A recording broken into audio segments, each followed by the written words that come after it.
Order. It's the night of October 13th, 2014. Welcome. And Madam Clerk, have we met all the noticing requirements for this meeting? Yes, Mayor. And please join me for the Pledge of Allegiance. I pledge allegiance to the flag of the United States of America and to the republic for which it stands, one nation, under God, indivisible, with liberty and justice for all. And please call the roll. Ms. Howard? Here. Ms. Crum-Miller? Here. Mr. Miller? Here. Mr. Liverman? Here. Ms. Butler? Here. Mr. Simon? Here. And Mayor Lempert. Here. We have 3 sets of minutes on the agenda for this evening. Are there any comments or corrections for any of the sets of minutes? I think we do have a revised We have a revised set, right? set. Does somebody want to walk us through briefly what the differences are? Sure. I mean, I'm happy to. I'm doing it from memory because I'm... okay. But on September 9th, we were missing one of the council members, Councilman Liverman, so we put him in. And on July 28th, I just asked that she had a couple sentences to describe what we did in closed session, that we had gone through 17 resumes and invited 7 candidates, or asked the consultants to invite 7 candidates to interview with us. Okay, great. Is there a motion to move these as a block? So moved. Second. Moved by Mr. Simon and seconded by Mr. Liverman. All in favor? Aye. Any opposed? Okay, the minutes pass for September 9th closed session, 2 closed sessions on September 9th, and then for the minutes of July 28th. And we have 2 proclamations this evening. The first one is National Cyber Security Month, whereas Princeton recognizes that it has a vital role in identifying, protecting, and responding to cyber threats that may have significant impact to our individual and collective security and privacy. And whereas critical infrastructure sectors are increasingly reliant on information systems to support financial services, energy, telecommunications, transportation, utilities, healthcare, and emergency response systems, and whereas the Stop, Think, Connect campaign has been designated as the National Public Awareness Campaign implemented through a coalition of private companies, nonprofit and government organizations, and academic institutions aimed at increasing the understanding of cyber threats and empowering the American public to be safer and more secure online. Now, therefore, I, Liz Lempert, Mayor Princeton, do hereby proclaim that Princeton is officially supporting National Cybersecurity Awareness Month and the National Public Awareness Campaign, Stop, Think, Connect. And I urge our residents and businesses to learn about cybersecurity and put that knowledge into practice in their homes, schools, workplaces, and businesses. And for everybody here in the room, there's, I found this a little funny, there's cybersecurity awareness calendars. They're hard copy, old-fashioned calendars in the back on the table. So that's how to be most cyber secure, I guess, is to put it down on a piece of paper. So you can help yourself to that. Second proclamation for tonight is proclamation for Pancreatic Cancer Awareness Month. Whereas Princeton recognizes and joins in support of organizations that have contributed to the benefit of the community and that led in bringing awareness to important issues, and whereas the Pancreatic Cancer Action Network is a national organization creating hope in a comprehensive way through research, patient support, community outreach, and advocacy for a cure for pancreatic cancer, and whereas the Pancreatic Cancer Action Network serves as a beacon to those who have been diagnosed, providing information, resources, support, and a community of other individuals diagnosed with cancer, their families, research, and medical professionals, and cancer survivors. And whereas pancreatic cancer is the 4th leading cause of cancer death in the United States, and also the deadliest, afflicting more than 46,000 Americans in 2014 alone, 74% of whom will die within 1 year of diagnosis, and 94% of whom will die within 5 years of diagnosis.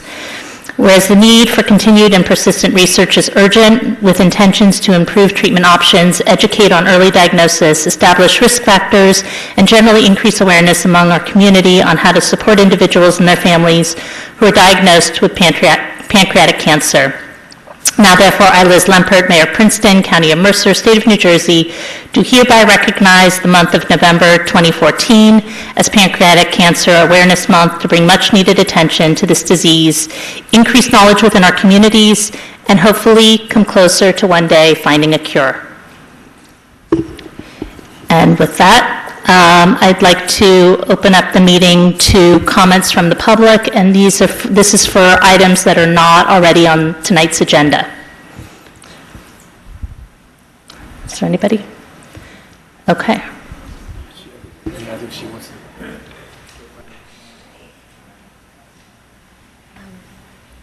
So I'll introduce myself. My name is Baini Suri. I'll say hello to everyone and express my gratitude for being able to speak to you about an issue tonight that is very, very important to me. This November the 4th, Mercer County residents will have an opportunity to take action against a situation that plagues both our community and our ecosystems, and that is plastic hazardous waste. On November the 4th, citizens will have an opportunity to vote for a non-binding referendum that merely asks the question.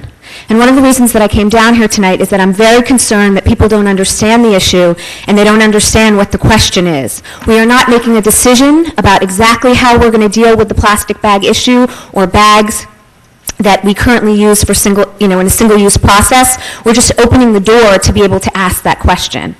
And I come here tonight in a few capacities. I mean, one, I come as a resident. I've been living here for 4 years. I've been a homeowner for 2.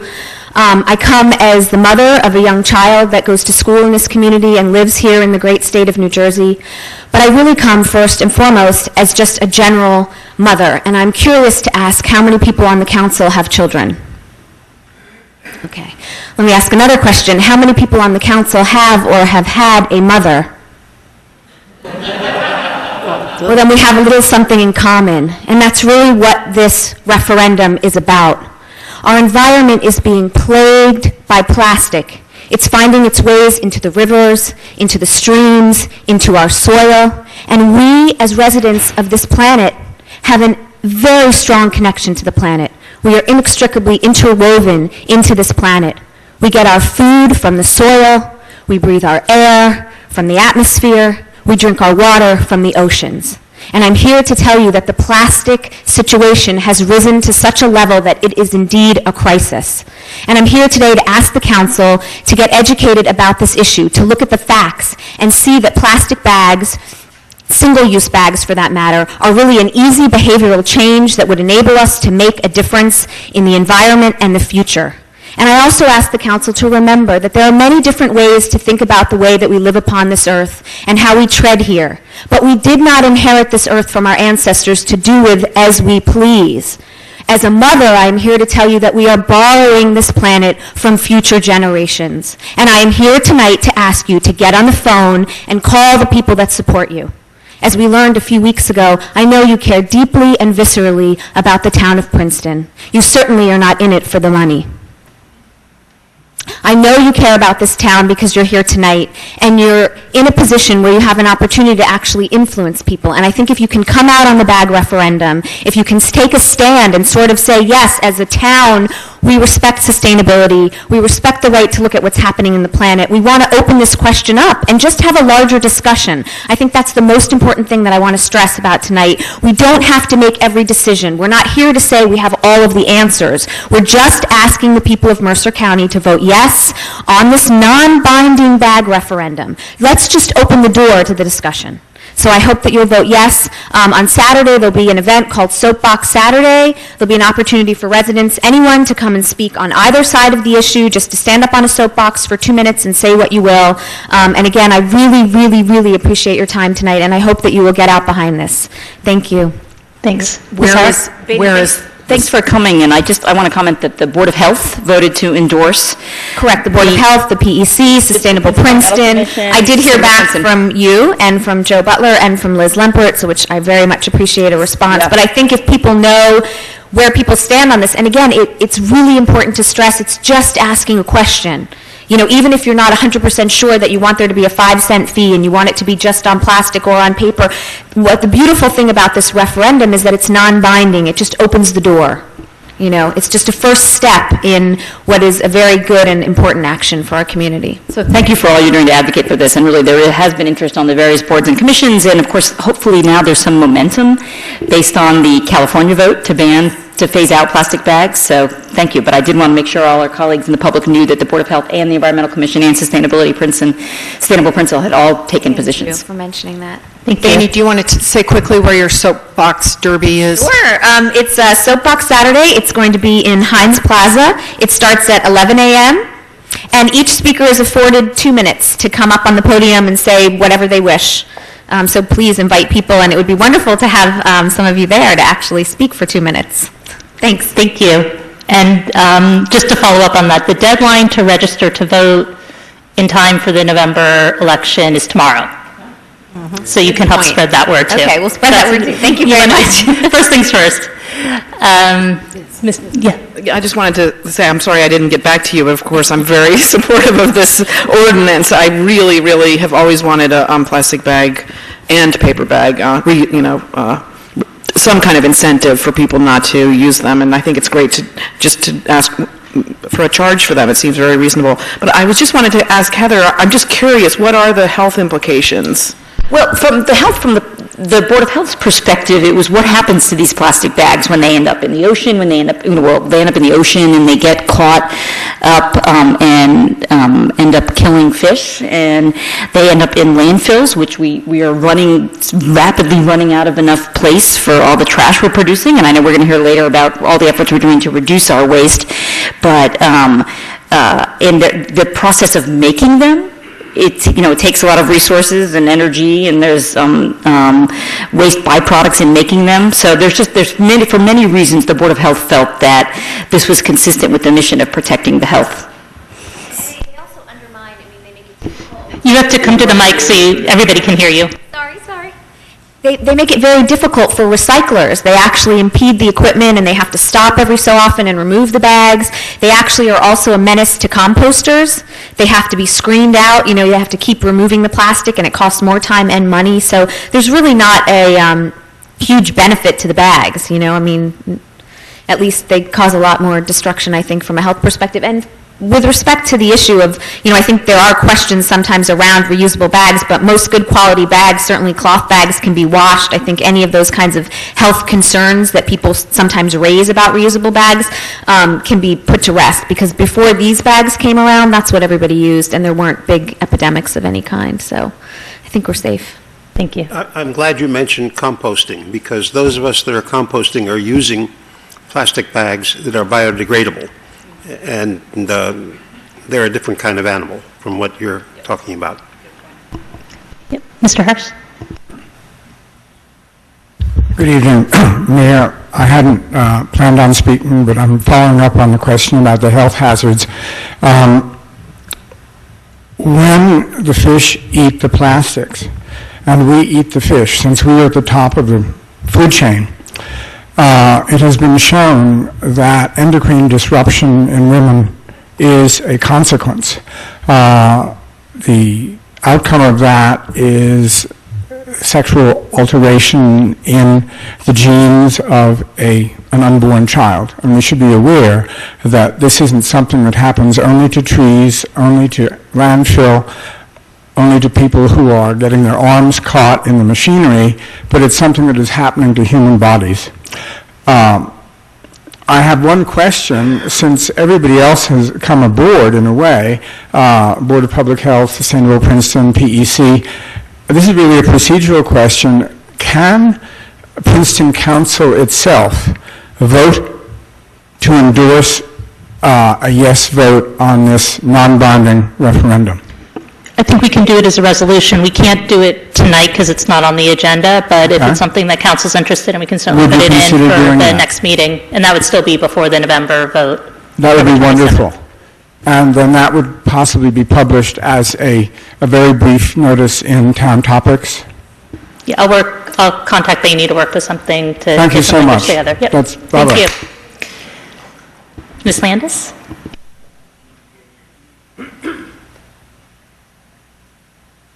Hello, thank you. Diane Landis with Sustainable Princeton. I'm here with good news, and maybe all of you have heard already, but we did receive our silver certification notification today. Yay. Thank you.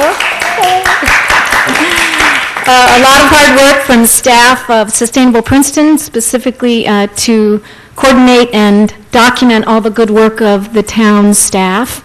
And there are 160 communities that have been certified across New Jersey, and 133 of those received bronze, which is what we're moving away from, and there are only 27 silver certified communities. So we should feel good about that. Bronze meant Princeton had made a commitment and taken kind of first steps. Silver, according to Sustainable Jersey, means that we've made significant progress, but I just want to say, both statewide and nationally is how they think about it.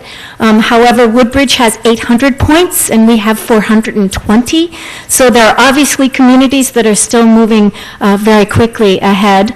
And I just wanted to mention one quick kind of an idea to think about for next year. I think Sustainable Princeton will be recommending some of the next pieces we can do, some of the next points we should be getting or looking at getting. But I was reading about Edison, New Jersey, and they currently have 38 hybrid vehicles, including Toyota Prius, Honda Civic sedans, Ford Escape SUVs. The fleet vehicles are utilized for municipal operations, police, fire department. But some of the more interesting facts here are that they estimate that they'll save approximately $70,000 in fuel costs annually and lower overall gasoline budget line by 7% looking forward. So those are the kinds of things we should be looking at, and Sustainable Princeton looks forward to working with you in the future.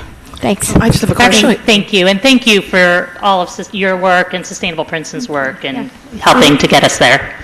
Ms. Krummeler? Does Sustainable Princeton give any points for carpooling programs? Well, Sustainable Jersey. Jersey. I don't know. That was in our original 2009 Sustainable Princeton plan, carpooling. We can look at that because there are other categories we could get points for if that was something you were interested in pursuing. It seems like kind of an easy way, not an easy way, but a good way to reduce mileage on vehicles, so it seems like something worth doing. Townwide? You mean municipal vehicles? Well, for school, for driving kids to school, for work, and yes. On October 28th, Sustainable Jersey is announcing a new funding or a new certification category for schools, and my guess is that will definitely be something that the schools would pursue for points. Ms. Butler? I just want to say we are moving toward purchase of more hybrid vehicles. I think we passed a resolution or something that when we looked at buying new automobiles or new equipment, we would consider buying hybrids. Great. So Great. We're on our way. We've already purchased. I think our most recent purchases, in fact, were hybrids. Okay, we have a fleet inventory now, so we can work to track mileage. Yay! All right, thank you. Thank you. Are there any other comments for items not on the agenda? Okay, seeing none, we'll move on to reports, and we'll start with staff reports this week, and I'd like to welcome up Jeff Grosser, our health officer. I've asked Jeff to come and brief us on what's an ongoing situation now with the NBC crew being quarantined. And I know you can only say so much given that this is an ongoing situation, but I was hoping you can give us a brief update and educate us on the disease, and then hopefully we can have you back when this period is over for a full debrief. Sure. First of all, good evening, Mayor Lempert. Thank you for inviting me here, Town Council. I also want to thank my Board of Health Chair, Dr. Charles Roget, for attending. He's been a tremendous support system this past week, as has our council liaison, Heather Howard, former Commissioner of Health, has also provided a lot of good insight. I understand I'm here to speak on Ebola. I want to first, actually let me step back. Not in a million years would I believe I'd be at a Princeton Council meeting speaking on Ebola, especially with connections to Princeton. With that said, let's talk about the disease and how it's connected here.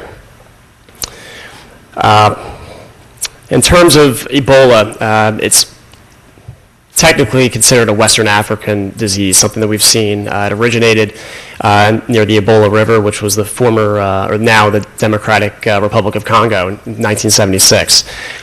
With that being said, approximately a 40-year-old virus that we've known about.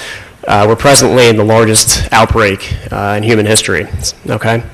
There's been 8,000 cases to date and over 4,000 deaths, okay?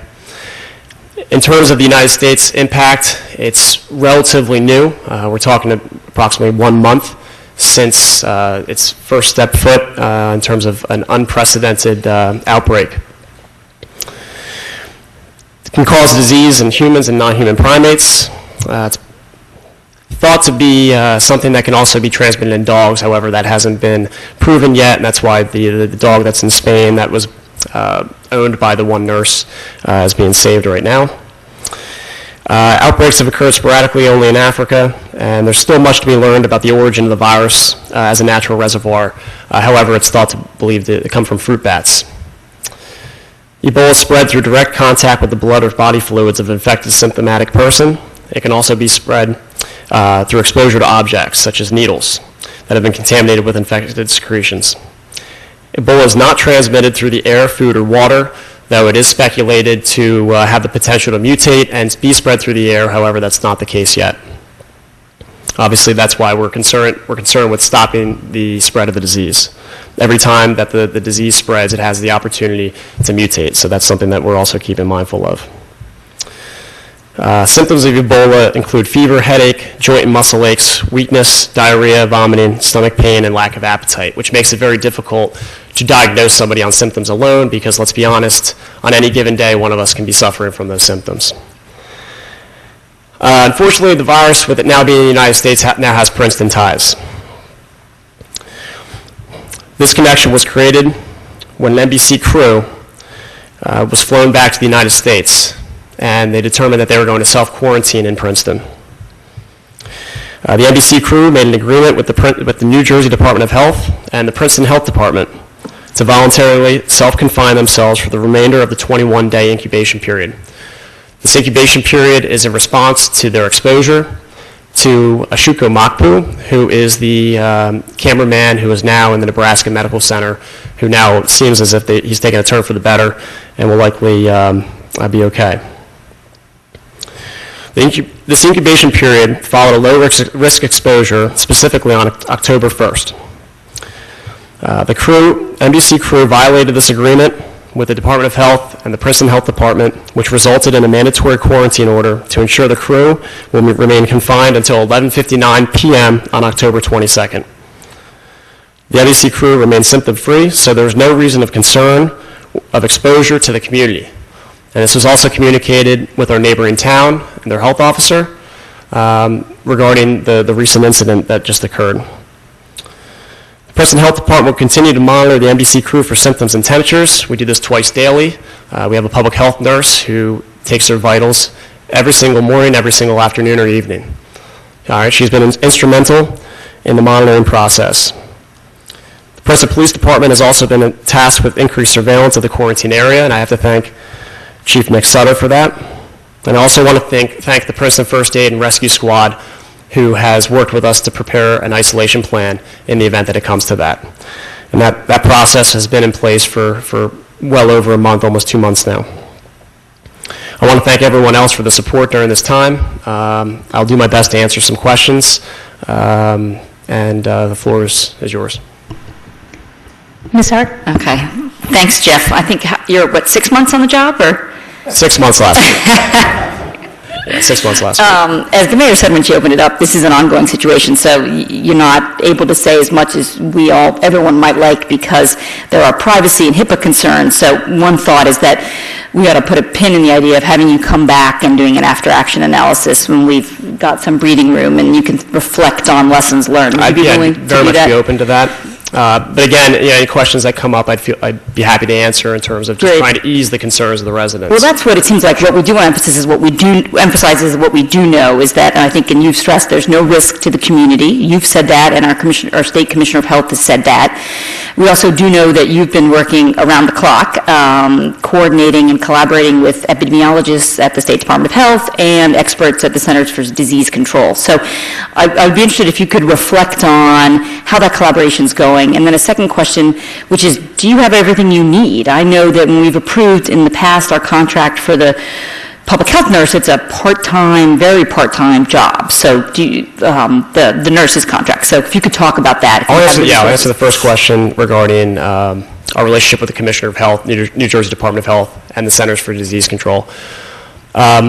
Anytime that a reportable disease occurs, it goes down to the local jurisdiction. In this case, it would be Princeton Health Department. When the NBC individuals were deemed a low-risk exposure to Ebola, that was deemed a low risk by the Centers for Disease Control and the New Jersey Department of Health, at which point the case is reported to the local health agency so they can monitor the situation and make sure that it doesn't spread outside of that area and continue to spread and turn into some kind of disease. With respect to our relationship with the Department of Health, it's been fantastic. Obviously, I've been in contact with the Commissioner of Health almost on a daily basis, as well as her state epidemiologists, keeping them updated on the health status of the individuals. We send them a health status of the individuals every 2 to 3 days. The Commissioner has been very supportive in terms of the order of quarantine. As it was stated, it was a voluntary confinement in the beginning. I know there were some mixed messages sent when the media reported that it was a self-quarantine and everybody believed that it was going to be a full-blown quarantine in the beginning. Just to reiterate the difference between confinement and quarantine, confinement is typically something that is voluntary, but not only that, it also includes some flexibility with the local health department. The confinement that was originally agreed upon, the stipulation was that all notifications go prior to the health officer, and that was what was breached. So as a result, that was communicated to the Department of Health, and that's how the decision was made for the mandatory quarantine. In terms of resources, yes, our public health nurse, Kathy Corwin, has approximately 25 years of experience in Mercer County. She also works for the Lawrence Health Department as well, under Carol Chamberlain. And we utilize her contract states for about 2 to 3 hours a week. Last week I used her for about 20 hours. So obviously with something of this magnitude, we'll increase her hours and we'll try to flex that, but that's certainly something where resources are necessary for disease outbreaks. Absolutely. I mean, I think to protect the public health, we want to know what resources you need, and so we'll look for that bill to come, but I think we also ought to discuss whether or not we can seek reimbursement from state officials. And just to tag on to that, she, in terms of her monitoring with diseases, it's not just obviously this case, it's tuberculosis cases. She also follows up on, we've had some really bizarre diseases that have come in because it is Princeton and people travel all over the world, and it's not easy to recall a disease that only occurs in a certain country in Africa, not Ebola, but other diseases, and be able to, like that, be able to, no symptoms, disease transmission, how can we contain it? And she's a valuable resource, so thank you. Well, thank you for all you're doing. Mr. Moore? Jeff, while you're standing there and talking about Ebola, which has a very high mortality rate, I think you said around 50%. Mm-hmm. Maybe we ought to use this occasion to remind people who are here and people who are watching on television that there's an annual virus that comes around. And we're having a health fair. Health fair flu clinic. Health and flu clinic on the 21st of October. Yes, sir. And I would encourage everyone who hears my voice here and on the TV to get themselves inoculated for the flu. I will also mention that we have free flu vouchers for anybody that does not have health insurance. We'll be able to get them free flu vaccine this year. I'll just add, it's a great point, Bernie, that over 30,000 people die a year from the flu. So it's a very important reminder. And also, just for quarantine history, the last time there was a mass quarantine was actually the flu pandemic back in the 1913, 1914. Is the flu fair open to everyone? Is there a limit to the number of flu vaccines we have? No. This year, it's actually unlimited. We set it up that way so we can include the entire town, as well as employees, and specifically the members of the Princeton Senior Resource Center. Ms. Butler? Yes. I want to start by saying, in the interest of full disclosure, Nancy Snyderman is from my hometown of Fort Wayne, Indiana, so I knew her when I was growing up, and I've known her a little bit socially in Princeton as well. She was a big supporter of Corner House, and so I've seen her from time to time at those events. You said low risk. I think Ms. Howard said no risk, and so could you clarify where we are in terms of low risk, no risk? Joe, I'm glad actually you brought, Ms. Butler, I'm glad you brought that up, because when the crew was returning from Liberia, 2 risk assessments were performed. The initial risk exposure was performed, and it was deemed no risk. I'm sorry. It was deemed no risk. No risk. As in no contact with someone that was tested positive for Ebola. We soon found out after another risk assessment performed by the state health department and a secondary risk assessment by the CDC that they were low risk. And by low risk, it means it's defined basically as other close contact with somebody that tested positive for Ebola. And by close contact, I mean being within approximately 3 feet of that individual. What was explained to us that it was an office-type setting, very casual, very similar to this, just being within 3 feet of one another. That deems it low risk due to secretions from sweat, saliva, etc. Because you have some form of contact with that person, you can't rule out no risk. And I think that's pretty much erring on the side of caution because the risk was so low.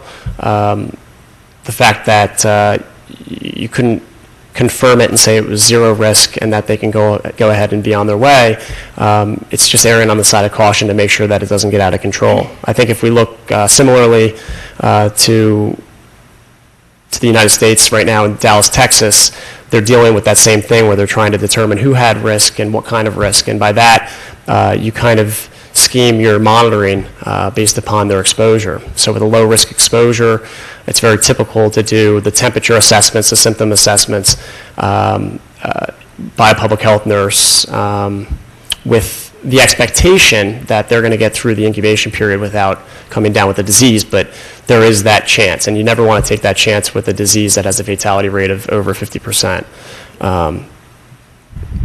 Does that answer your question? It does answer my question. But my next question is then, in this confinement phase, there is some flexibility with prior notification to the health officer, and I guess my question is, if they had said to you, hey, we want to go out and get lunch, is that something you would have approved? That's another really good question, and that was a question I asked the Department of Health when they were setting up this confinement period. Public places should be avoided. Realistically, if a phone call had been made prior to that, it's something that could have been delivered. Food can be delivered, or even clothes. Somebody could go pick up clothes for you. It's not necessary. And somebody could argue, well, walk down the street's not necessary. I guess you have to weigh the odds of coming in contact with other people and whether or not that poses a risk to the public. And I think you have to always err on the side of caution with the public, because you want to make sure that those that they're coming into contact with, you know who they are. So in the event that they do transmit the disease, you can follow them. That's one of the more scary things of the disease, is sometimes you have people working with a particular patient, and that particular person was protected, or they think they were protected, and you forget to contact trace after that and figure out who was in contact with them and what kind of contact they had. So I guess I'll go back to your question a little bit. At our first meeting, it was discussed, and that's why all phone calls would be made to me for decision, just so we could weigh all options. That's it. I don't want to press you to say anything more than you're comfortable saying, but it seems to me that they don't, how that cameraman contracted it is a little bit unclear. That's actually something I've been speaking with our Vice Chair of the Board of Health, Laura Kahn, who actually has done a lot of disaster preparedness and disease transmission studies.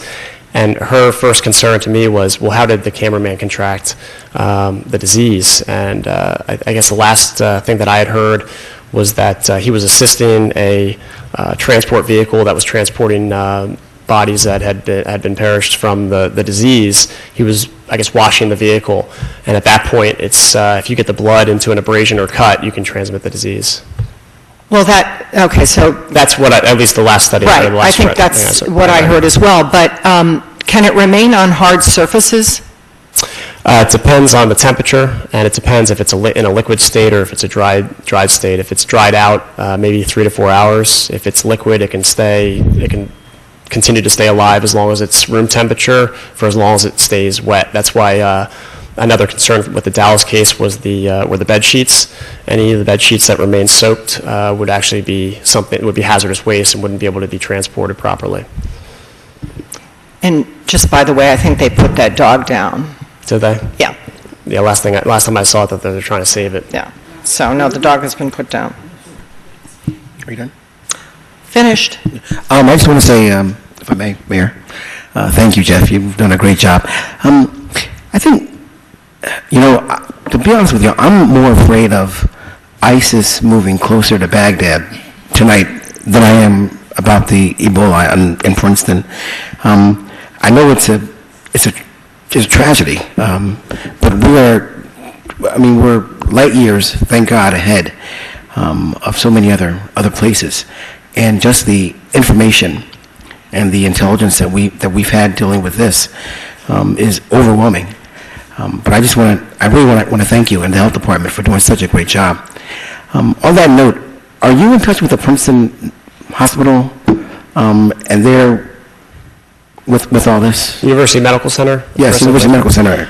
That's one of the hospitals where I attend their monthly infectious disease control meetings monthly, and they've been discussing Ebola since I stepped foot actually into Princeton as a health officer. That being said, I've been privy to some of their exercises where they actually have unknown members of the public come in and talk about where they're coming in from and some of their symptoms, just to see if the entry team is ready for somebody to come through those doors with Ebola. So I can tell you that that hospital is one of the hospitals in the area that I'm pretty confident in with respect to if an Ebola patient goes there, they'll be treated very well, considering it's not one of the 4 top hospitals that everybody keeps discussing with respect to Ebola preparations and precautions. Their emergency staff meets monthly with the same team, and they're in constant communication with us regarding Ebola and suspected cases and isolation of cases. And you're also in touch with Princeton University for Yes, that was actually, prior to this incident, that was actually the largest concern we had because of all the students returning. So I actually assisted Dr. Johnson over at McCosh with identification of students and faculty coming back from Western Africa to determine their risk. And that was actually a recommendation by the New Jersey State Health Department. That was successful, and we identified those cases, and that was one of those precautionary measures that tried to identify where these cases could come into the United States. Okay. Thank you. No questions, are there? No. I'll just say thank you for all of your effort, and I also want to, I guess, reiterate Council President Miller's note that we also want to talk about the diseases that are actually more likely to cause harm to our residents over time and educate them. Thank you. Thank you very much. Well, can I just, changing the subject slightly, Heather, you and I were talking last Friday about the enterovirus and whether we want to talk about that as well, as long as we have you talking about... Thank you, Ms. Butler, for bringing that up. Steve Cochran actually reached out to me superintendent of Princeton Public Schools regarding what they can do to avoid any cases here, or at least have a primary prevention method against some cases occurring here. Steve and I met, we talked about it, and I know that their cleaning protocols that they've already had scheduled, they've improved with some increased cleaning in the schools, as well as their nurses are on board with our public health nurse and myself to identify any clusters regarding respiratory illnesses, similar respiratory illnesses. Enterovirus, especially D68, is a concern regarding its it being a virulent strain of enterovirus, and I want to make sure everybody knows enterovirus is typically the summer and fall cold that your kids get, or even we as adults get sometimes. The D68 is a specific type that again was a virus that was discovered about 40 years ago that we haven't seen very frequently since then. The cases since then have really moved across the country at a pretty rapid pace, mainly starting off in the Midwest in August when the kids returned to school, and then obviously on the East Coast when the kids got back to school. But I can tell you the Princeton Public Schools are very proactive. Steve Cochran has reached out to me very frequently regarding this, and also introduced me to his director of facilities, Gary Weissman, who also reviewed their cleaning protocols of the schools. With that being said, it's also something that we advise teachers to. Obviously, they teach all day, but they can also not just teach mathematics, spelling, and English, but they can also teach hand hygiene and ensure that the children are coming back in from recess and washing their hands prior to doing anything else, as well as just keeping an eye on the classroom to make sure that areas are being cleaned and informing their custodial staff when they're not being cleaned. With that being said, T68 is really a form of enterovirus. It's not going to be tested as frequently as people think. Right now, most hospitals have the capabilities of testing for rhinovirus, which again is a common cold, and enterovirus, but not the specific type of D68. So it's very important for people to be proactive in terms of just hand hygiene, washing frequently touched different furniture and different things in the classroom. So that's something that we're going to continue to be pretty active with the school, but also pushing flu shots for the children as well. Thank you very much. Well, a flu shot that won't help against that virus. No, but if they get the flu combined with enterovirus, it could be a pretty bad combination in terms of the respiratory system. Okay, thank you. We're all going to go run out and wash our hands, I think. All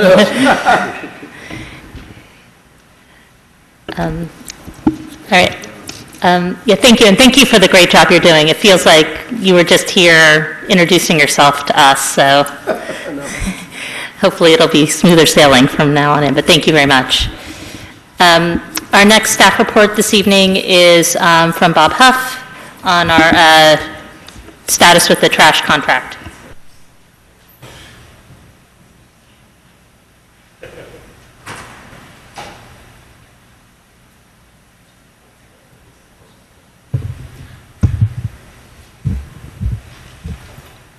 Good evening, everyone. Quick update on our garbage contract. As you know, we started 2 years ago with municipal-wide trash collection, and in accordance with our contract documents, over the last couple of weeks, we have been talking with Central Jersey regarding the extension of their contract. They had initially a 2-year contract with us, expires the end on January 31st, 2015, and the contract documents allowed for 3 one-year extensions. Since pretty much, I guess, about the 3rd week of them collecting trash back in last February, they have been in contact with us regarding the volume of trash.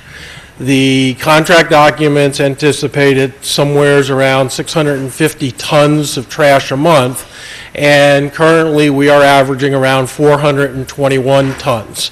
And that's based on over, whether you do the math over the last 8 months, 12 months, 20 months, however you look at it, we're somewheres in the 420s as far as the volume of trash that's collected each month. So when we approached them about extending a contract, they approached us regarding a change order, asking for an increase in their price. We have discussed this a number of times with the Public Works Committee, and we have also been in contact with the attorney, and in particular, Ed Schmier has been working with us along with Lisa and Trishka, because Ed was involved with us right from the get-go with the trash contract when we were putting it together a couple of years ago, and then when you may recall, we had an issue the first time it was bid. We had to rebid the contract, and then Central Jersey ultimately was the low bidder and was awarded the contract. Well, they've come back to us with a request for a change order. We've all looked at it. There's no legal reasons. There's nothing to substantiate doing that kind of a change order. Even if we wanted to, it's over 20% of the contract price that they're asking for. So it's been our recommendation to the Public Works Committee, and it's my recommendation to you tonight as council, that we not execute a change order with them for the additional cost, and that we go back out to bid for the trash contract. Where we stand with that right now is Jack West and I have been preparing those documents. We are ready and have advertised for the end of this week and would take in bids December 18th. Quite honestly, we were going to do that irregardless, we were in a time frame where whether they signed on with us or not, we were going to go get new bids to see where we stand dollar-wise. Currently, their price with us is $52.45 a ton. They were asking for basically a 43% increase. Initially, they were asking up in the 80s, $80 per ton.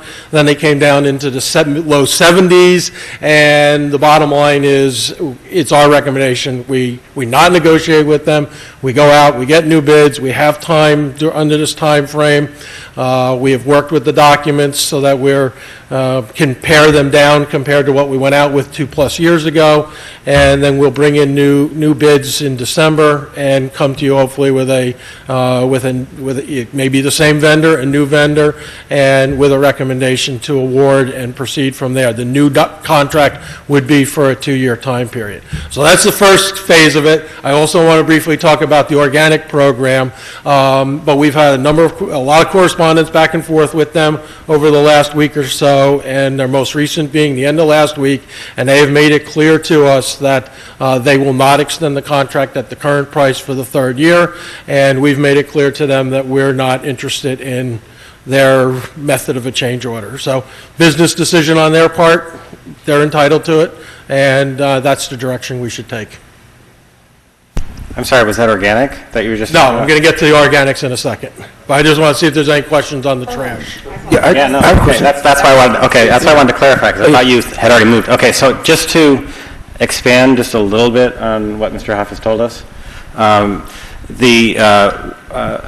when we talked about it in committee, we were planning to prepare the bids because they have not formally rejected as of the last time the Public Works Committee met. Have they now rejected extending it? They have rejected it verbally, and we're waiting for their written rejection, yes. Okay.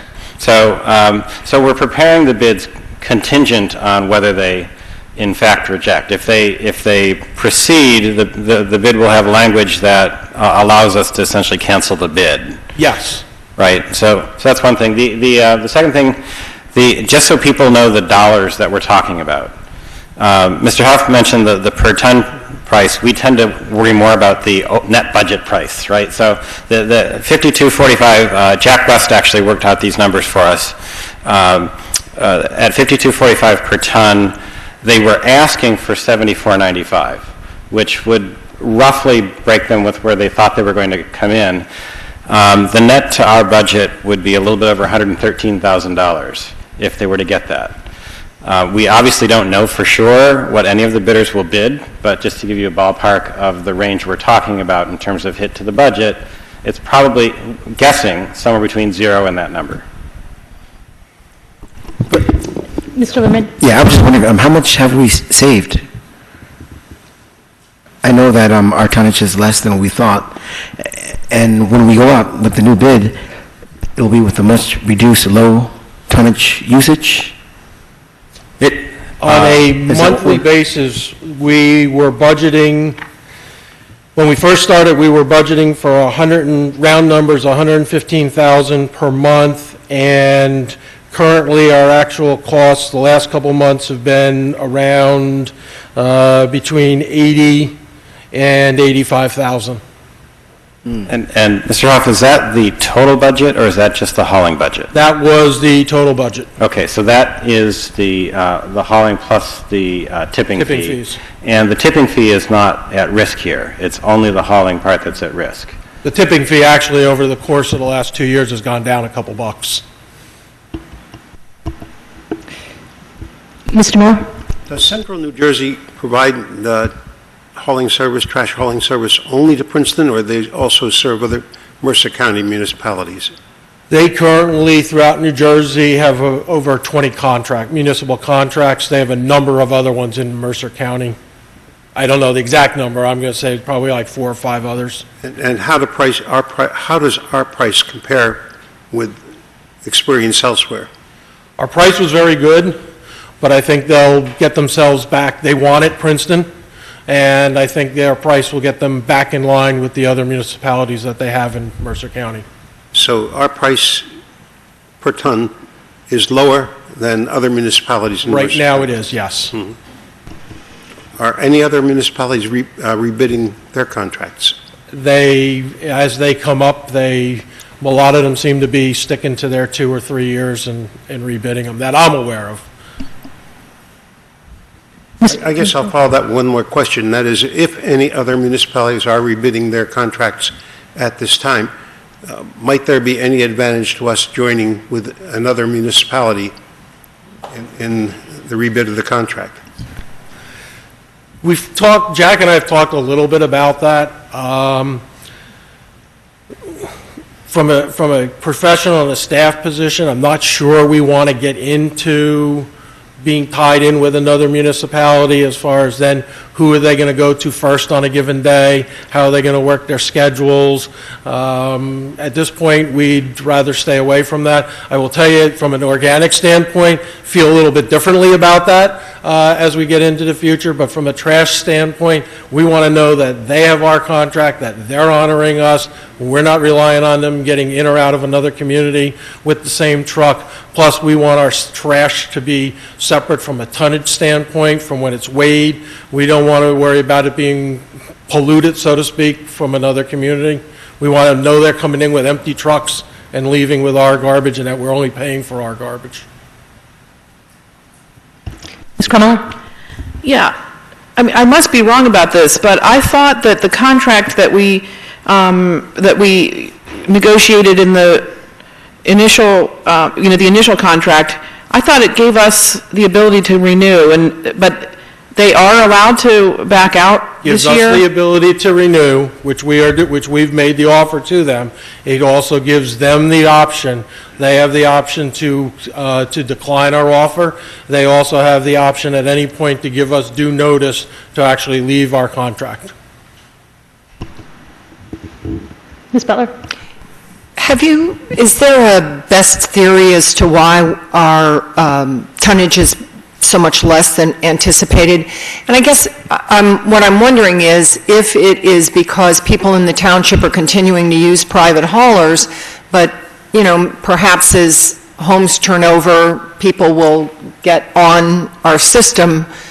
Is it possible our tonnage will go up? I mean, I hope some of it is due to our composting and whatnot, but it seems like a big difference. We have a couple theories. One, certainly there are still people that are not taking advantage of municipal pickup. Can't tell you how many they are, but I will tell you over the summer we had a phone call from someone that said, I didn't know we had municipal trash pickup. When did that start? So there are still people out there that are not getting picked up. There are also people who stayed with their haulers because they had contracts with them. There are some homeowner associations that have still stayed with their haulers because they also had contracts with them that they have not been able to get, that they could not get out of. We know there are properties where once a week pickup was not sufficient for them. They have continued to stay. They've gotten pickup from us. They have also stayed with their other hauler, so some of that trash is going to them. But we know that we have that situation. So there's a lot of little situations. A lot of these numbers, when we put them together, Central Jersey was one of the companies that helped provide their numbers for what they were picking up, along with Waste Management and the other companies that collect here, and that's what we use to that, along with numbers from the county, to base our estimates. I wish I could tell you where 200 tons of trash a month are going, but they're certainly not going into Central Jersey's trucks. I think the former township is maybe less wasteful than was assumed. Well, the one other factor, because I know at least one person that wants the service behind the house. They have a long driveway in the township, so they go and get it from behind their house for them. Anything else? So that's where we are on trash. Organics, quick update on that. We've had some events happen with that in the last couple days. We have begun discussions with Central Jersey, who, as you know, also does the organic pickup. The organic pickup is done on a per property basis, not on a tonnage, but on a per property collection.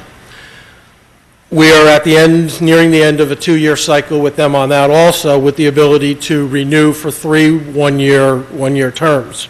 We have reached out to them concerning that also in the last week or so, per the documents, and they have responded to us that they would be happy to re-up with us. They have countered and asked to do all 3 years in one shot, hold their price. Their current price is $15 per property, per month, per participant.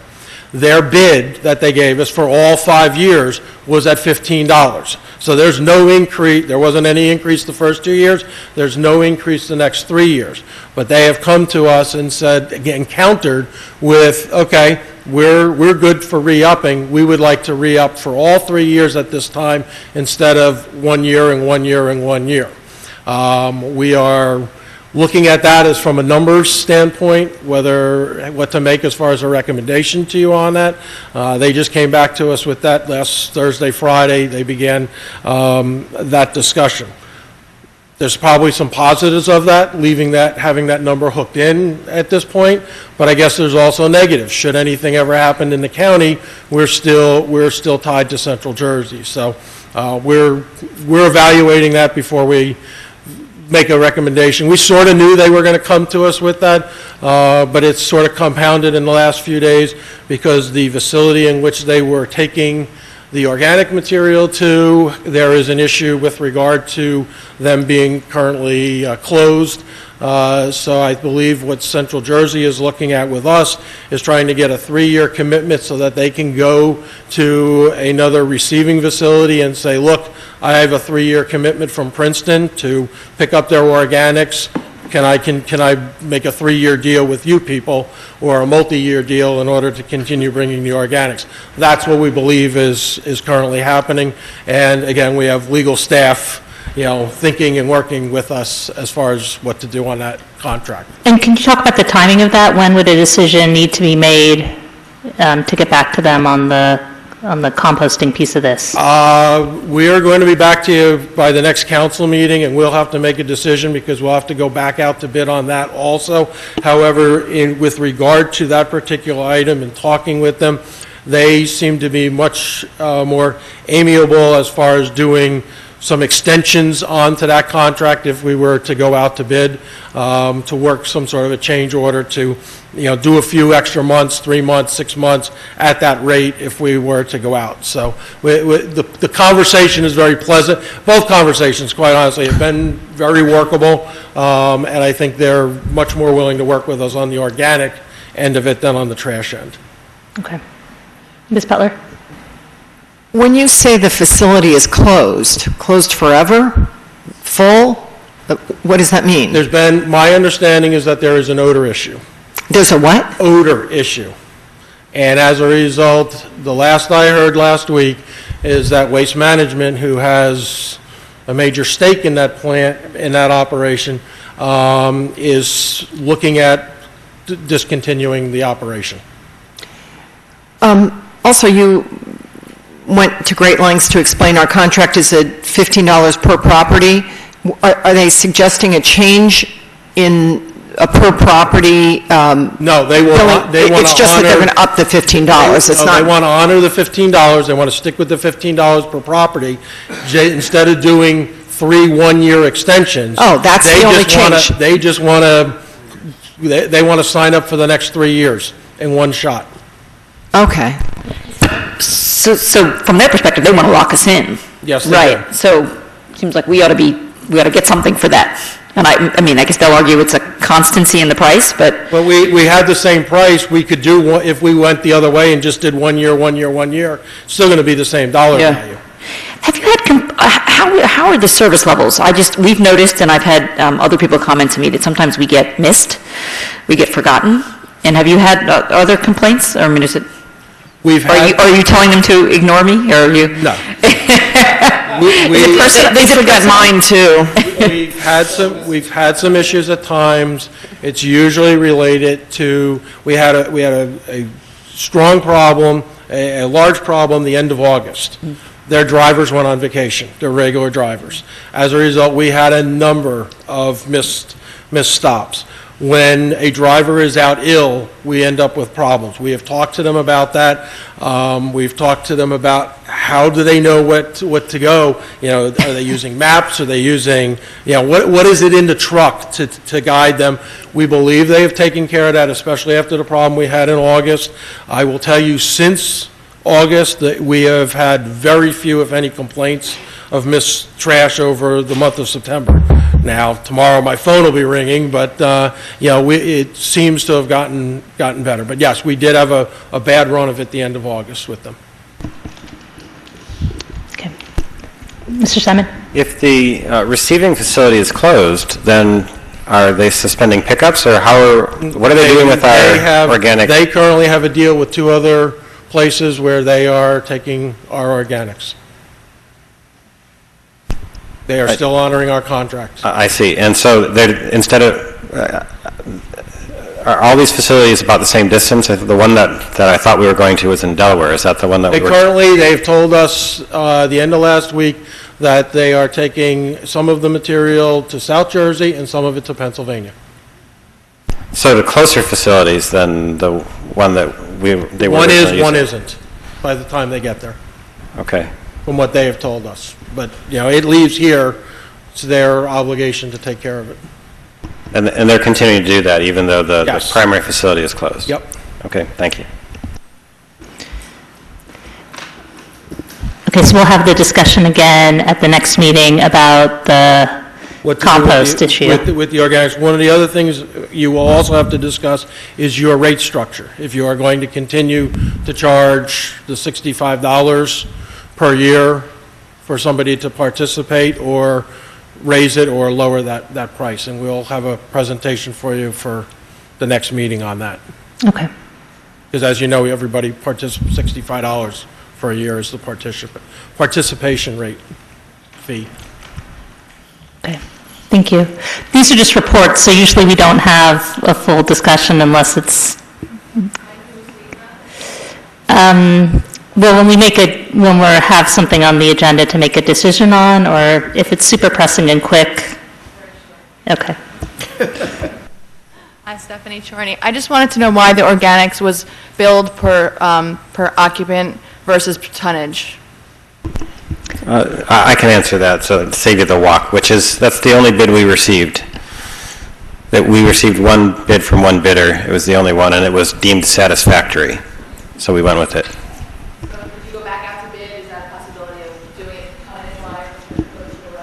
What are we giving them the option if we were to go out to bid again? One of the things we are considering. So it's under consideration, sure. Okay. Thanks. Is Chief Sutter? I can't see you down there. Chief Sutter, do you have a report for us this meeting, or? 27th, okay. Excellent. Are there any other staff reports? Mr. Kaiser? Thank you, Madam Mayor. Just a couple items to report on.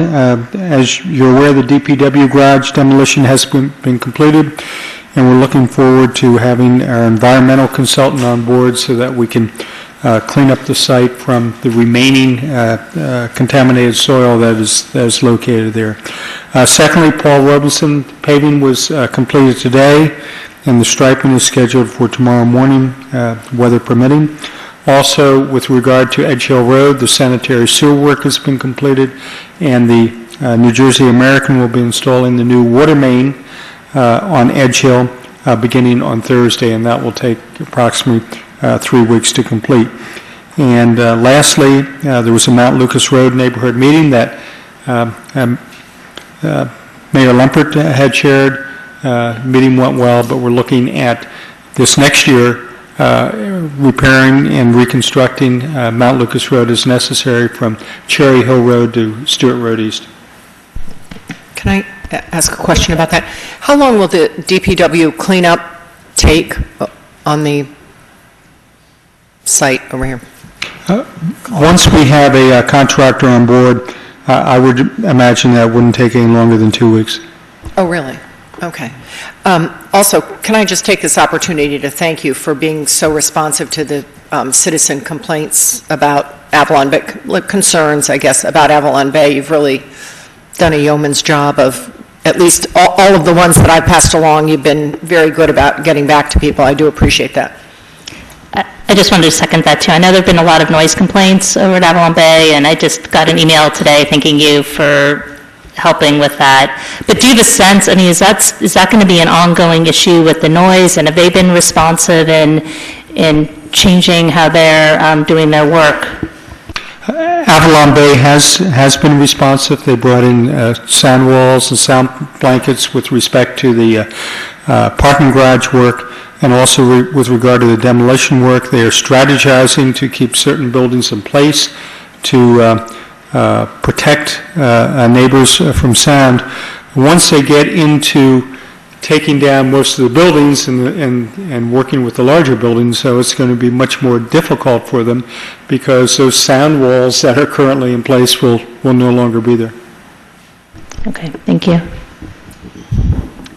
And I don't think there's any more staff reports, so we'll go to you, Ms. Howard. Thanks, Mayor.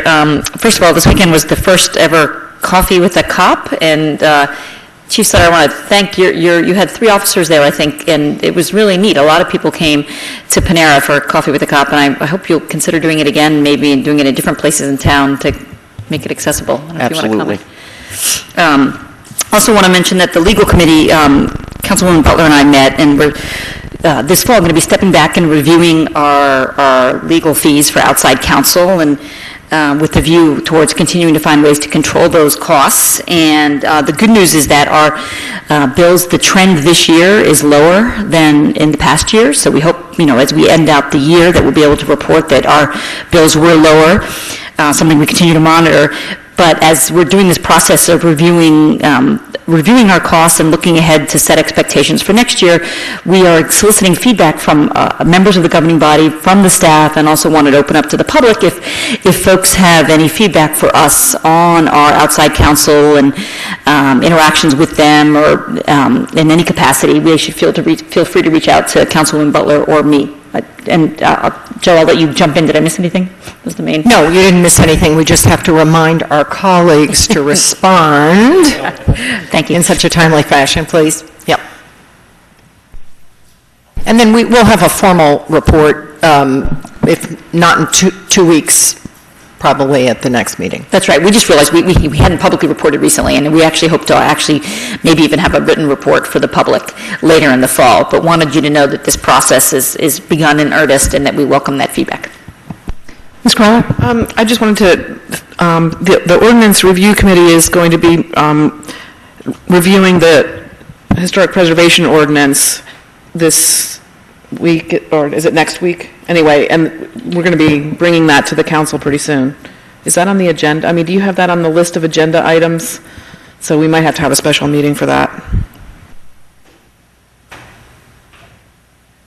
Council President? No reports. Mr. Liverman? Did you want me to mention the Witherspoon Jackson? Okay. First of all, why can't we have cops with pancakes, Heather? It doesn't. Cops with pancakes. Yeah, I'm sorry. Police with pancakes, or I'll attend that. Chief, if you can look into that, please. No, I attended with some of you out there the Witherspoon Jackson meeting that was held at First Baptist Church on Saturday, and there were a lot of topics that we went over, and I guess I sent a little report to council to what we discussed. I just want to go over a few things. One, and this is just to let you know how the community thinks and what they're thinking and how they're thinking, and I think it's good to bring back at times. So, for instance, one of the items that were mentioned was Princeton Nursery School on Lee Avenue. Is that a school zone? And if it is a school zone, is it posted, basically? That's something that we probably never have asked ourselves, but something that we probably need to down the road. There's also some items mentioned in regard to the bicycles that are received on an ongoing basis by the police, for instance, if they're stolen or if they're lost or whatever, what happens to them. And if a resident or somebody could possibly buy them or obtain them somehow. And the officer, our Safe Neighborhood Unit officer, Federico, explained to us that they're taken to a Trenton Bicycle Exchange Program. And they're dispersed.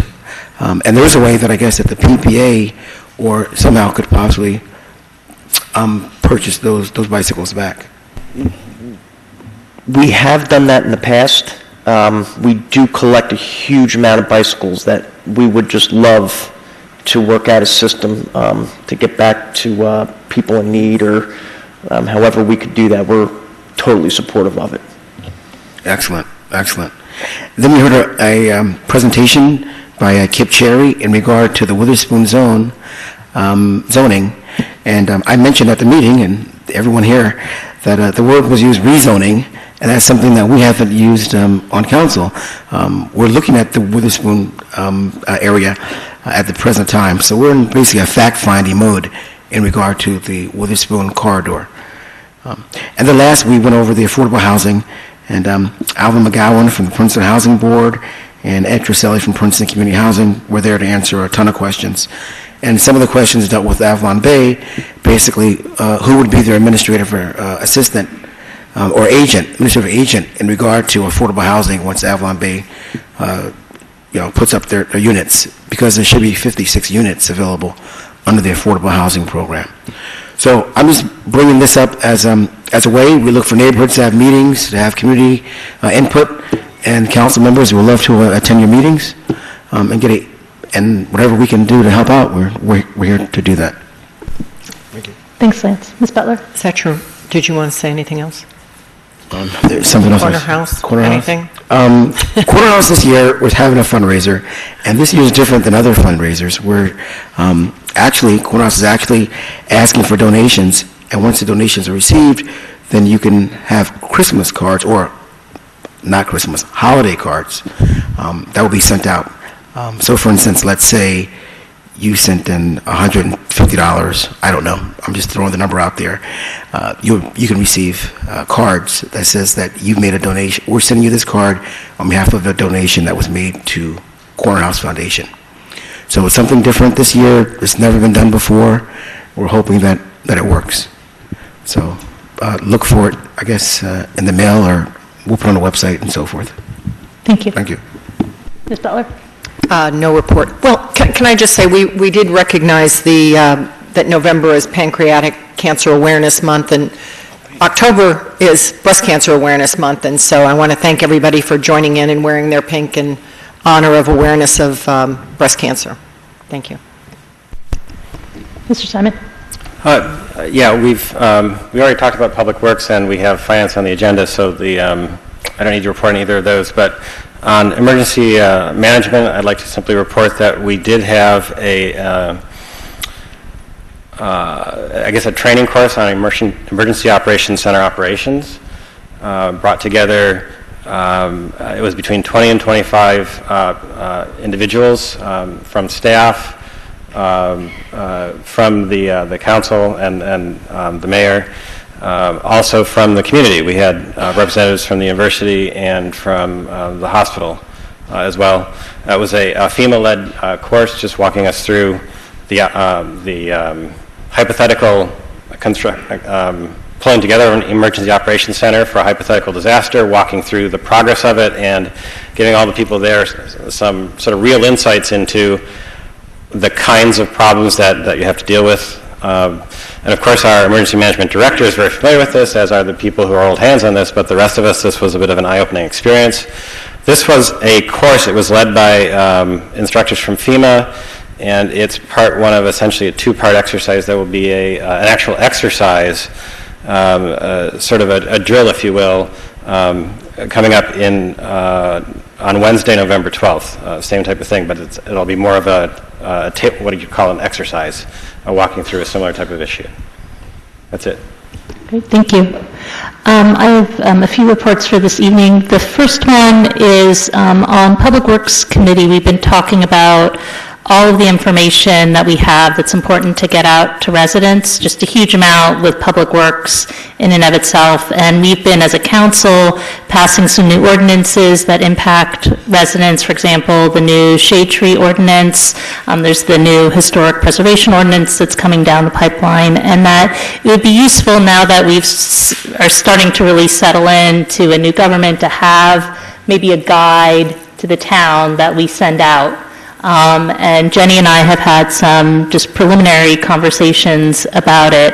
And I've spoken to one group that does this for municipalities, and the way they finance it is they put ads in the guide. It would be something like a magazine format. It wouldn't just be Public Works. It could be pretty much all the services that we provide to the residents. But before we go further down that path, I just want to make sure that council is comfortable with that concept, that you'd have a guide that, hopefully we could get it so there would be no cost to taxpayers, but in order to do that, we'd be going to, I don't know, like your usual suspects of who might take out a full-page color ad and something like this. So I just wanted to, if there were any red flags, to know them before we spent any more time on it. I think, I would support that. Some communities do calendars, and so, in addition to having the calendar with critical municipal dates, they also have each page dedicated to, some service. I think Lawrence has one. I had one around for a while, but... Yeah, we can certainly look at that model, too. Okay, seeing no total objections. Raise one question about it, and that is, maybe we ought to check with our legal counsel about whether or not we're in the clear to have ads in the guide from businesses that do business with the municipality.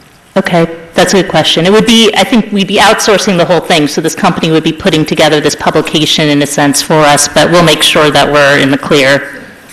The business that you would work with would do everything, including choosing the commercial advertising. They would be soliciting the ads and putting together the content and the formatting and doing the mailing for us and everything. Okay. Yeah, I think we also want to make sure that we can reject ads. I mean, I don't know if there's any free speech issues, or this seems like there wouldn't be, but we would want to make sure we can reject ads. That would be tough, I think, if you were contracting out that whole portion of this project, where the actual business that you're working with would be choosing the advertisers. Otherwise, could the company that was publishing it, they could reject the ads, though? Yes. Yeah, so. Okay, great. All right, so we'll, if we are intending, especially if we end up with some sort of calendar, we have to move pretty quickly, and the rough schedule that we talked about was trying to have content ready by, at the latest, December 1st. So I would say everybody on council who's liaisoning to either different departments or different committees to start thinking about what are those key services that would be important to get information out to residents about. And obviously this is a good opportunity to help get the word out about Access Princeton too. All right, the other thing I started to... Yeah. I apologize, but just so I understand Ms. Maddox's point, the issue is it complicates things if the municipality exercises editorial control. Is that the issue? Probably, yes. It's a little bit more complicated. I see. I think we would want an answer both ways then. Yes, Okay, absolutely. Thank you. But it is possible both ways. It's just, it might be a little bit more difficult to manage if the municipality has to navigate through all the different applicants and come forth with a policy as to who can and can't advertise. It just gets a little bit more complicated, but I think it's feasible both ways. Okay. The next report is on something that I stumbled upon that other people might already know about called Code for America, which is, there's programmers, this is Obama administration program where they send programmers into municipalities to put together helpful, basically computer programs to help the governments work better. And one of the applications that's come out of that is something called Mind Mixer, which is a program that helps to facilitate community input into municipal decision-making. And it's, there might be other programs out there too. I know I was talking to Jenny about there some competitors too, but it might be something that we want to look at. And if there are council people who are interested, they do offer a quick overview where they can walk you through, they do it over the phone, and they can walk you through how the program works. So I guess let me know. You can send me an email or something if you're interested in finding out more about it, and I can hook you up with the people to give you a demo. But this might be something, as we talk about things like the Witherspoon Street project, if we're going to do priority setting, pretty much any big issue that we take on, it's a way to reach people who can't necessarily come to the meeting and are not available at 7 p.m. on a given Monday night. Yeah. Yeah, and I want to second that because I think it's a really good idea. And one of the recommendations of the neighborhood planning program that the Advisory Planning Districts Committee is talking about is making it easier for people to interact with the government and submit comments.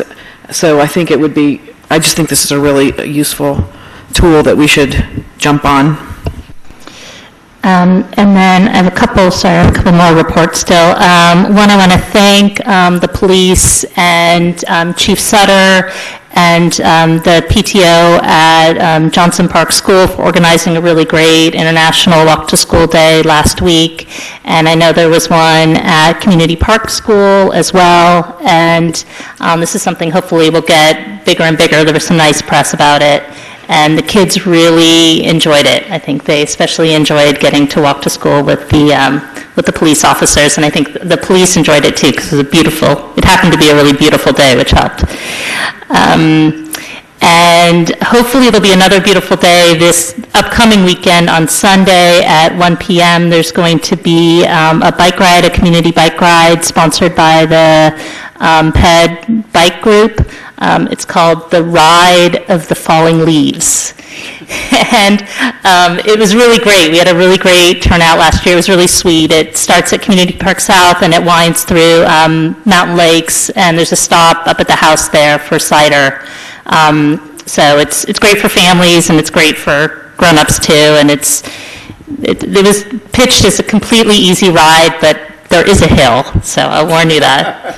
But I made it up, so I'm sure everyone else can too.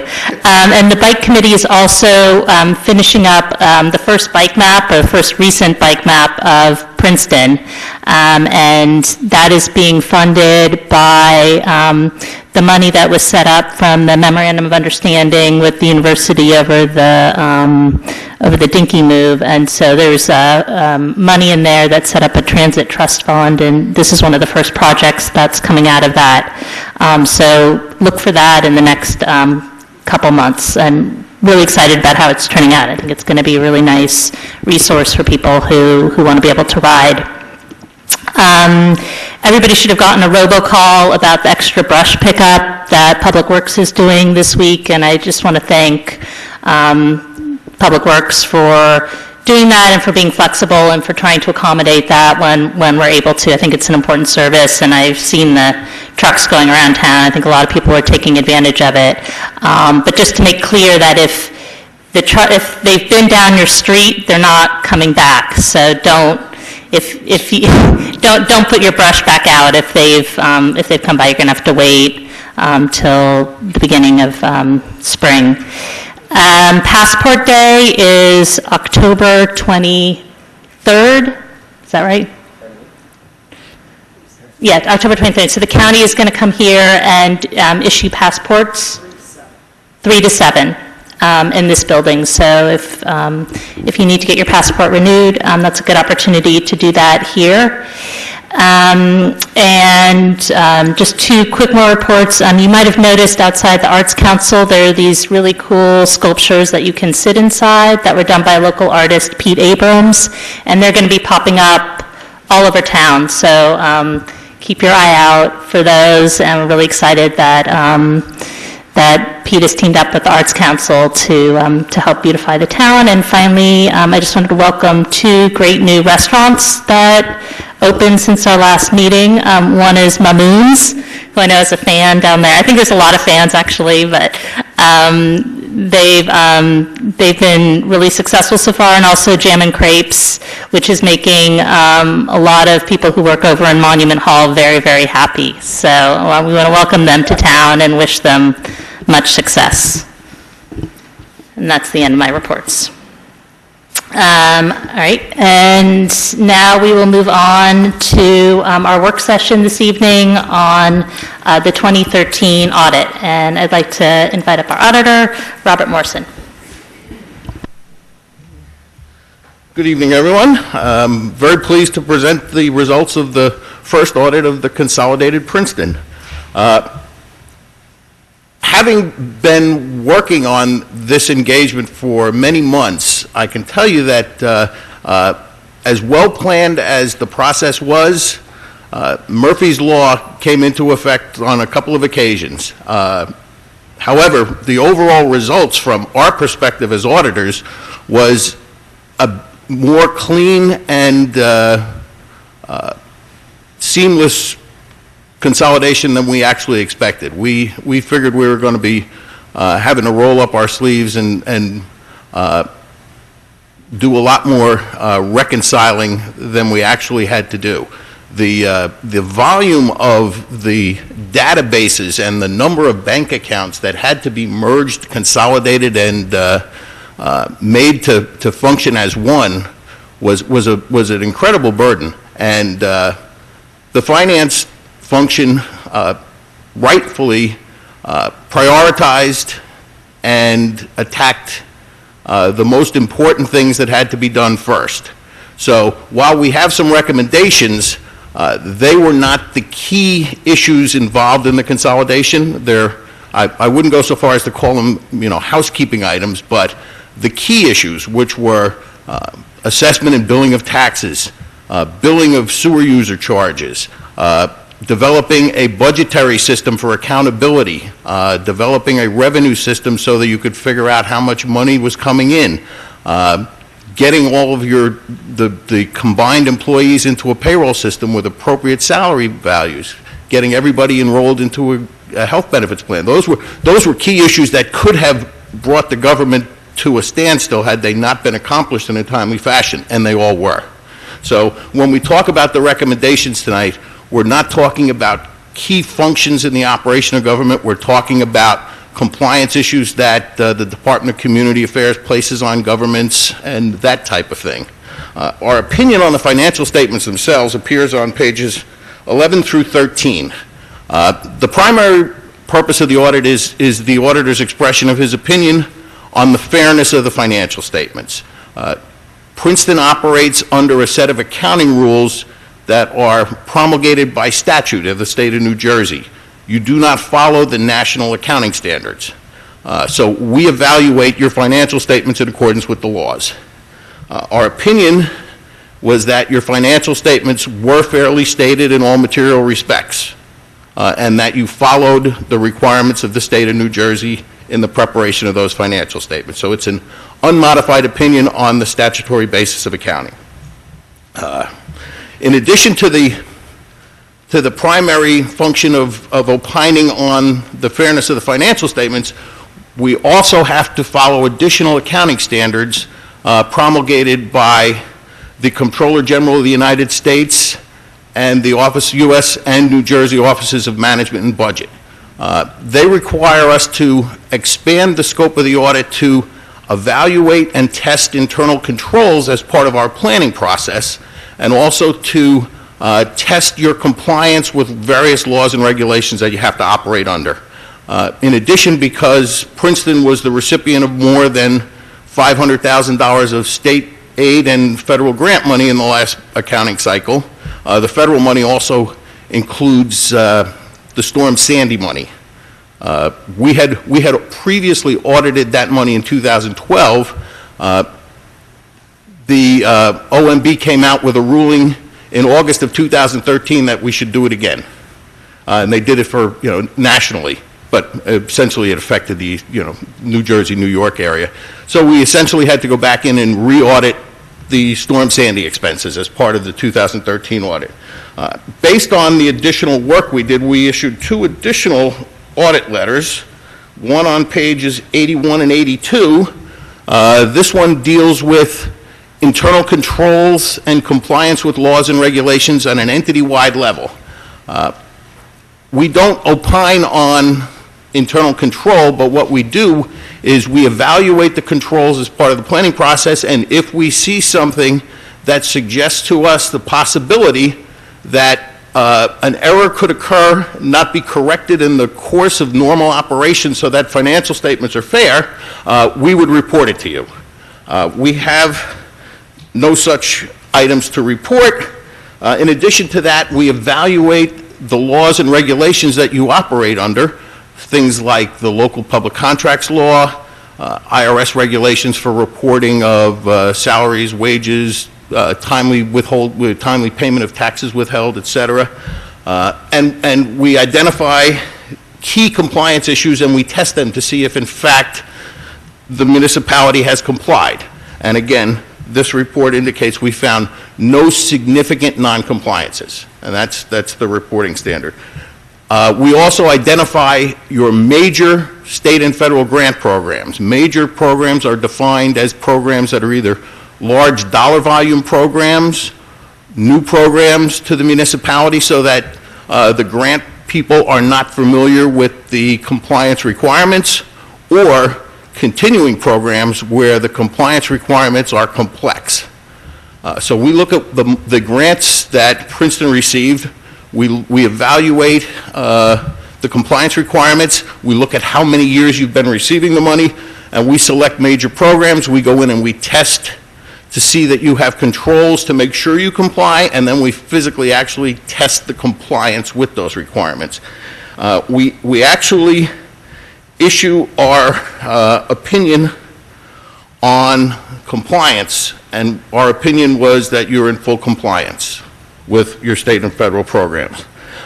As far as the financial statements go, they're really, from the point that you got the annual financial statement to the audited financial statements, there essentially were no changes that came up as part of the audit process.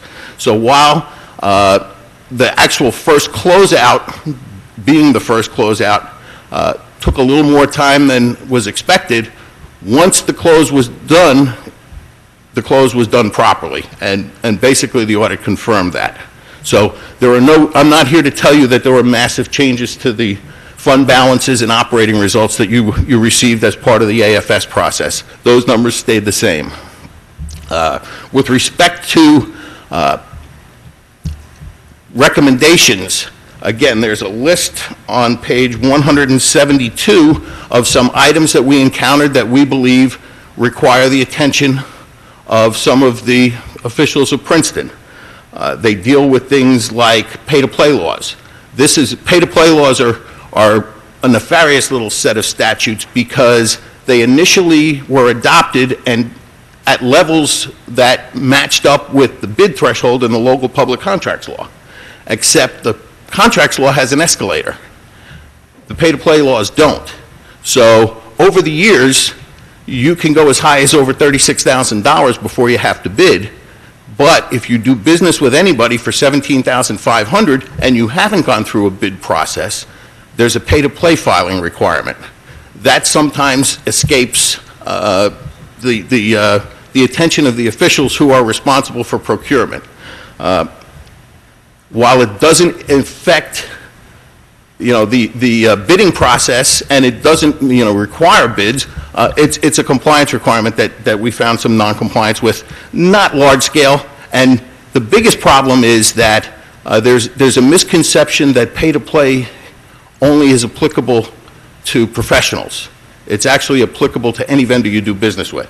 So while Princeton has a very solid pay-to-play standard and internal controls for its professional contracts, some of the small vendors who do multiple small POs below the quote threshold can aggregate over the course of a year to $17,500 and not get captured in the pay-to-play requirement net. Another issue that the State Department of Treasury imposed a few years back is the business registration certificates. Right? The state of New Jersey was very concerned that municipal governments were doing business with people who weren't paying their taxes. So they put a requirement in place that says you're not to pay a vendor unless it's a not-for-profit organization or a couple of other exceptions, unless they provide proof that they are registered with the State Department of Treasury and have a business registration certificate. Once again, we found a few exceptions to that. The recommendation in here that's the most concern to me was that we noted confirming orders in the procurement process. Confirming orders are a potentially dangerous situation because I should explain what a confirming order is first. A confirming order occurs when, rather than going through a requisition process, an encumbrance of funds, and a full authorization of a purchase order, somebody at a department level contacts a vendor and commits Princeton to buying something without it being recorded in your financial records. The problem with confirming orders is that it could disguise a potential problem with the bid laws because you're spending money and you're not aggregating it towards that bid threshold. It could also potentially disguise over expenditures of appropriations because you have unrecorded commitments going against available balances. And other people may be going through a requisition process and then expending that available balance. We had discussions with management on all of these matters, and a corrective action plan was prepared. We've had a chance to review it, and we're satisfied that if, in fact, management implements the corrective actions that they list in that plan, that these matters will clear themselves up. And for the most part, we've had an ongoing conversation as throughout the audit process on these, and I can tell you that by the time we met with management at the conclusion of the audit, several of these matters have already been corrected. So the way we look at these is, quite honestly, these were not critical issues to the consolidation. They're issues that should be addressed, and they must be addressed. But they were not of a magnitude that it would affect our opinion on the financial statements or our perception of the fairness of the financial statements. And I could talk about this stuff all night, but I think I'll just open it up for questions. Okay, thank you. Did I see any questions? Ms. Krummeler?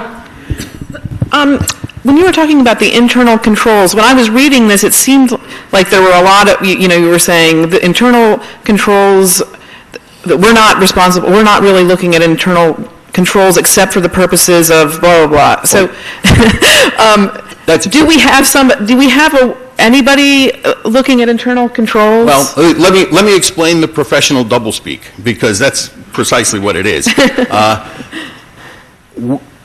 For us to express an opinion on internal controls, we would have to expand our testing of the controls that we think are important beyond what we do as part of a financial statement audit. That comes with a significant price tag, and unless we have covered ourselves professionally with the volume of transactions we have tested and determined that our additional testing hasn't yielded any problems, we are not allowed to opine professionally. What should come out of those letters, which unfortunately I don't think does, is that we base our entire audit process on audit risk. audit risk is the chance that there could be something wrong with the financial statements that hasn't been caught. And the most important aspect of identifying audit risk is weak or no internal control. So we focus a lot of our time on how you do things and what the checks and balances on how you do things are. We just aren't allowed to opine. I mean, we have files that have walkthroughs of how you initiate, process, record, and report transactions for your payroll process, your procurement process, your tax receipting process, all of the big dollar functions. So we have a pretty good idea how things work around here, and we look for document trails because for things like procurement, there are 4 or 5 different steps along the process where somebody has to sign off. And if we see dates that don't match up or we see the signatures are the wrong signatures, we would be reporting to you a weakness in internal control. While we can't opine on internal control, the fact that we don't have reportable material weaknesses in internal control is essentially evidence that we didn't find anything wrong based on what we did. Thank you. Yeah, thank you. I just want to make a comment, and I want to say, first of all, thank you. And I read through most of this. It's a gigantic report, so I did the best I could. I will say that I think, with the leadership of Bob Rusheye, Kathy Monzo, Sandy Webb, and everyone to really focus in regard to our finances, and with our CFAC, with our Citizens Finance Committee, I think that you were probably shocked as well as I was that it was so smooth and as it turned out. And I just want to give credit where credit is due. It's not Lance Liverman with his calculator.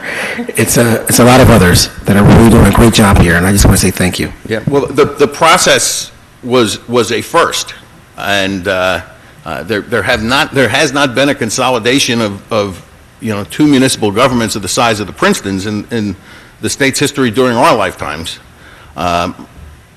So it required a lot of planning. Right? You all know that better than I do. But we actually got to see the conversion process in place. And as I said, Murphy's Law kicked in a couple of times. There were certain things where we thought, finance and management thought that two sets of data could be merged into one data set that they could then take, upload, and run with. It didn't happen a couple of times. And as a result, it took a lot of manual data entry on the part of a lot of people who had a lot of other things on their agendas for the first 3 months of the year. And that's why you see a couple of things got overlooked. At least that's what we think. We'll be surprised if we come back next year and this list is, a third as long as it is. Are there any other questions or comments? Ms. I just have a question. Lance is correct. This is quite a lengthy report, and as such, I can't actually put my finger on the spot that I had a question about, but it had something to do with the fact that we had aggregated payments or bids over the threshold of $17,500 on occasion, and I just feel like that was something that we paid pretty close attention to, and so... That was the pay-to-play. That was just involved in the pay-to-play. Just the pay-to-play, right. When it came to the actual compliance with the public contracts law, were you getting quotes when you exceeded the quote threshold? Were you getting bids or using an exception to the law, such as the use of a state contract when you reached the bid threshold? We found no exceptions. Okay, great. Okay, thank you. Well, that does bring me to a question. I'm not that I've ever had any doubt or had this happen, but what if someone gave one of us a campaign donation and we didn't know that? I mean, is it our job to check that they don't have, that they didn't sell us paper or something? Let me. We don't have big campaigns here that we have a lot of donations, just everyone should understand that. But just from an auditor's perspective, we do not audit the documentation that is submitted. So if you do business with somebody, they go above $17,500, and they submit pay-to-play documentation, which basically consists of ownership of the company and whether or not they gave contributions in excess of $300 or the amount in the local ordinance. If they say no, they get a check off on our box. All of this stuff. So the onus is on them? It's a self-reporting.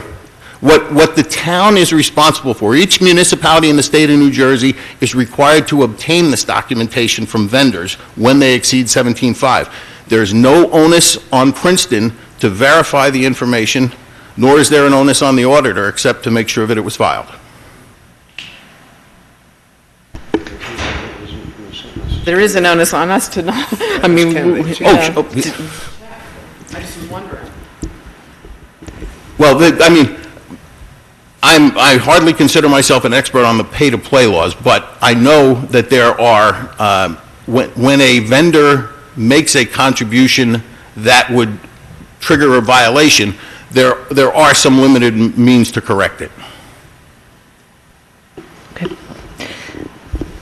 If there's no further questions, there's the first resolution before us, which is to approve the corrective action plan. Is there a motion? Resolution? It's moved by Mr. Miller. Second. And seconded by Mr. Liverman. All in favor? Aye. Any opposed? The resolution passes unanimously. Thank you very Thank you. much. And I also want to repeat what Lance said about thanking Sandy Webb and Kathy Monzo for, I think you guys were carrying I'll credit Bob a little bit, but carrying the big load on this, and to also thank our Citizens Finance Committee. This is just an enormous task, and we're very lucky to have capable hands in especially such a really important department and important place doing something that's critical to the success of this. If I could add one more thing also. We receive the complete and utter cooperation of everybody in the building when we come to do our audits.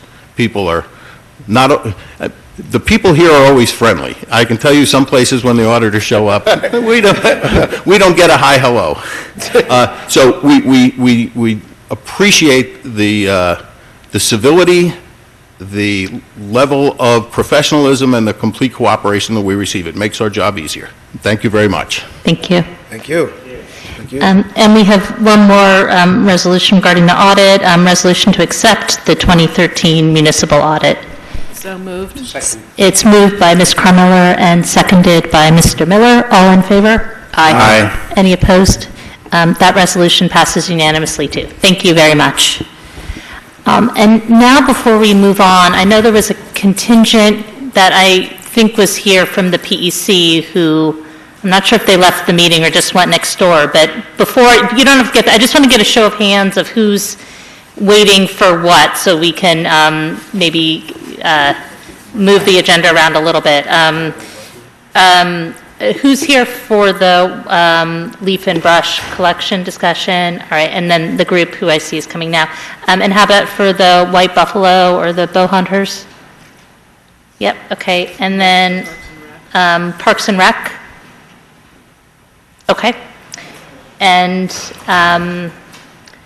then is anybody here for the pipeline resolution? Okay. Okay. All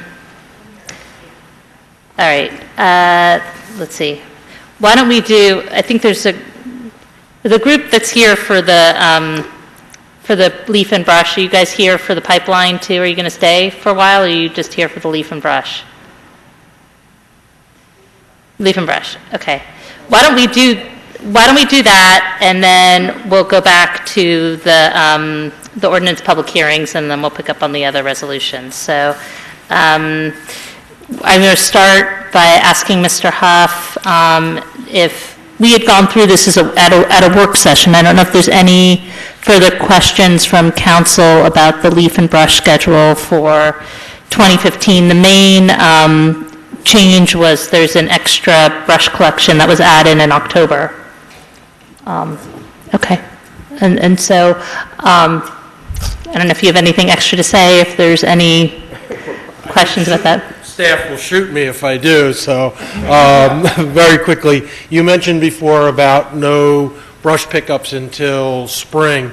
If you recall, last winter when we were picking up the trees, Christmas trees in January, we did pick up brush then also. Our plan is to do the same thing. We have not put that on the schedule. That will be an announcement based on the weather and a bunch of other factors when we get to January, but we do intend, as we had talked in the Public Works Committee, to have those pickups during that time of year if there is a need. And you are correct, we did add, as per our discussions in October, to have an additional, as we are doing right now this week, a municipal-wide week where we would go around after the scheduled collections. We do have it on this year's schedule. It's in early October to do a municipal-wide sweep, so to speak, of the brush. And then, as you know from the ordinance, throughout the year, it leaves it to Public Works discretion if there's, for whatever reason, a need to go do a pickup, whether it be in a specific area or throughout the municipality, that we notify that and advertise that and go do it. So that's our plan, and those are the changes we made since last we met. Okay. Before we vote on this resolution, everybody should have received a memo that the Environmental Commission had prepared on Leave the Leaves, and I know there's several members of the PEC here tonight, and I just wanted to open it up.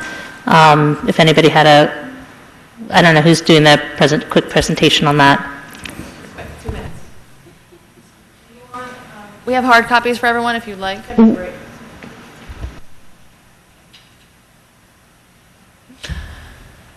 Thank you for letting us come talk about this.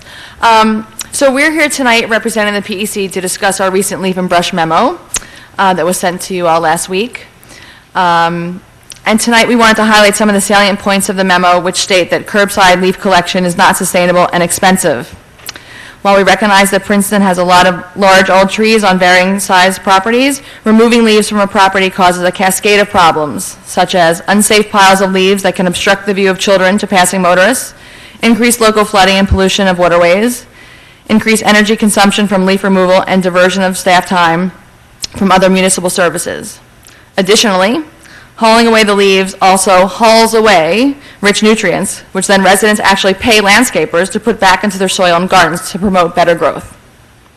The solution is a Leave the Leaves approach to leaf management. The Leave the Leaves approach keeps the leaves in place, thus preventing time, money, safety, and environmental concerns from piling up. No pun intended. Couldn't help myself. The mulched leaves help release nutrients back into the soil and decompose quickly. So the Leave the Leaves approach is raking or blowing your leaves into a wooded lot on your property, like into a row of trees or behind shrubs, mulching leaves into your grass with a mulching mower, spreading the leaves into your grass beds or other areas for weed control, using a leaf corral, and if the leaves must leave the property, to have them bagged. Westchester County in New York has also implemented this program and has a wonderful instructional video for landscapers and staff to help them implement this program. So we're requesting that the council strongly consider the following recommendations made by the Environmental Commission towards this program. And so just briefly, they are adopting the Leave the Leaves approach to leaf management, educating residents through the Public Works Department towards this campaign, setting a timeline to move towards reduced or no leaf pickup in most areas, keeping a database of leaf and brush costs, which include fuel, wages, vehicle maintenance for further analysis. For the current schedule, we recommend that the Public Works Department not deviate from the schedule to accommodate individual homeowners who are not in compliance with the schedule. Evaluate the current practice of leaf removal, not only for residents, but also for municipal buildings and properties, which includes schools or universities in the area. Training landscapers for this approach, and further delineating the differences between leaf and brush collection so that residents understand that they're separate collections. So, we applaud the council for their efforts in balancing homeowner expectations with the realities of the town's efforts to keep costs down and to reduce energy consumption and waste. We appreciate your consideration of these recommendations. Thank you. Thank you. Jenny? Or Ms. Carmiller? You can call me Jenny. I wanted to ask our staff, how hard would it be to start keeping track of the costs? I mean, I know we've been doing estimates, but it does seem like a good idea to do that, but I think that it's going to take some kind of commitment. We've talked about that over the last couple of weeks since the last time we had the Public Works Committee meeting and since we got this memo. And we will do a better job tracking those costs. One of the things that's happened the last 2 years is as we've started to track those costs, Mother Nature has hit us with some major storms. And I'll be honest with you, we've spent more time picking up than doing documentation. We've just had to in order to get everything done. But we've talked about it. Staff has put together some guidelines and some spreadsheets internally already to put into the vehicles with regard to trips, gas, where they've been, volume of material, et cetera. So we've heard the recommendations that we've discussed a couple weeks ago, and we are going to do that. And at the same time, I'll mention that I know I've gotten, Jenny, some information from you that we will be putting with our schedules, as well as posting on our website and in the notices that get posted on the municipal website when the various collections are. The only problem that we do have is, I know some people have said we should put it in our messages that we put out. Unfortunately, what we're finding is that our messages need to be very brief, because a lot of people, they either don't listen to our full message or their machine only goes for 20 or 30 seconds and they don't get the rest of the message. So we can't add a little, we're going to add something really short maybe? We're going to add something to it, but we can't exactly add a lot of the information, but we can direct them to our website. We can direct them to the municipal website to find out information about that. And the other thing is with regard to the landscapers, we've received the form for the filling out, and we've actually had a couple of landscapers come in and fill out the old form in the last couple of weeks since hearing about the landscaper registration. We'll be working with them to educate them, give them the information, and we've translated that form into Spanish, and we have a mass mailing going out this week to the landscapers, sending out that information. So we've heard the call for education, and we're going to work as best we can with among staff, with Sustainable Princeton and others to get the word out. Well, so in the mass mailing to the landscapers, are you putting anything about Leave the Leaves? We have a cover letter that's going with it that's going to mention that in it also, yes. Okay, because I think you should tell them that Princeton customers want that kind of service. Yes. Okay, thank you. And I'm sorry, actually, if I can just follow up. We had kind of an interesting conversation on a couple of the recommendations here. One of them was number 6, having the municipality evaluate our practice of leaf removal on municipal properties.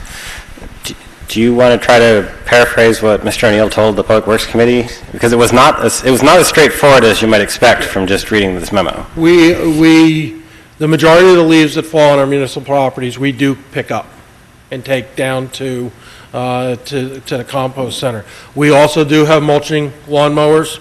We do use them throughout the property, but there are times when the volume is such that we do collect them and take them down. So we are doing both aspects of the plan, but I have to be honest, there are a lot of leaves that we do collect off of the properties and take down to the compost. But there are areas where we mulch, and then as far as parks and some of those areas, we've worked, as you know, Recreation is doing a lot of the cleaning of those parks, and we've worked with Ben to come up with a plan to blow a lot of those leaves where we can back into wooded areas adjacent to those park areas.